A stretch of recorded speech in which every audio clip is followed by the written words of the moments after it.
জাতীয় নাগরিক পার্টির উত্তরাঞ্চলের প্রধান সংগঠক সার্জিস আলম মঙ্গলবার নওগাঁয় জেলা শাখার সমন্বয় সভার পর সাংবাদিকদের সঙ্গে আলাপকালে দলের বর্তমান পরিস্থিতি ও রাজনৈতিক দিক নির্দেশনা নিয়ে গুরুত্বপূর্ণ মন্তব্য করেছেন।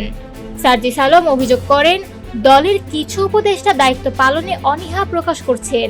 নির্বাচনের মাধ্যমে এক্সিট নেওয়ার মনোভাব নিয়ে এগোচ্ছেন এমন ব্যক্তিদের তিনি সতর্ক করে বলেন, এত শহীদের রক্তের বিনিময়ে গড়া দায়িত্ব পালনে যদি কেউ ভয় পান, তাদের এই দায়িত্বে থাকার কোনো প্রয়োজন নেই। যারা এই মানসিকতা পোষণ করেন, তাদের জন্য মৃত্যু ছাড়া কোনো নিরাপদ পথ নেই। পৃথিবীর যে কোনো প্রান্তে থাকুক না কেন, বাংলাদেশের মানুষ তাদের খুঁজে বের করবে। এছাড়া তিনি নির্বাচন কমিশনকে উদ্দেশ্য করে বলেন, শাপলা প্রতীক নিয়ে নির্বাচনে অংশগ্রহণে এনসিপির কোনো আইনি বাধা নেই। তবে যদি নির্বাচন কমিশন স্বাধীন সাংবিধানিক প্রতিষ্ঠান হিসেবে কাজ না করে, তাহলে সেটি স্বেচ্ছাচারিতা বা কোনো গোষ্ঠীর প্রভাবের ইঙ্গিত দেয়। তিনি স্পষ্ট জানিয়ে দেন, এ ধরনের প্রভাব আমরা কখনোই মেনে নেব না। এনসিপির জোট গঠনের সম্ভাবনা নিয়েও তিনি বক্তব্য রাখেন।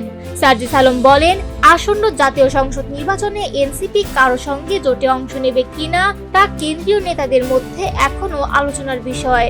তবে তার আগেই দেশের সব জেলা, উপজেলা ও ইউনিয়ন পর্যায়ে কমিটি গঠনের মাধ্যমে সাংগঠনিক ভিত্তি মজবুত করার পরিকল্পনা নেওয়া হয়েছে। রাজনৈতিক বাস্তবতা নিয়েও তিনি মন্তব্য করেন। তার কথায়, বাংলাদেশের সৎ ও ভালো মানুষ চাইলে কার্যকর একটি রাজনৈতিক দল গঠন করতে পারে। তবে আওয়ামী লীগের যে কোনো সংস্করণ অভ্যুত্থান পরবর্তী বাস্তবতায় বাংলাদেশে আর প্রাসঙ্গিক নয়।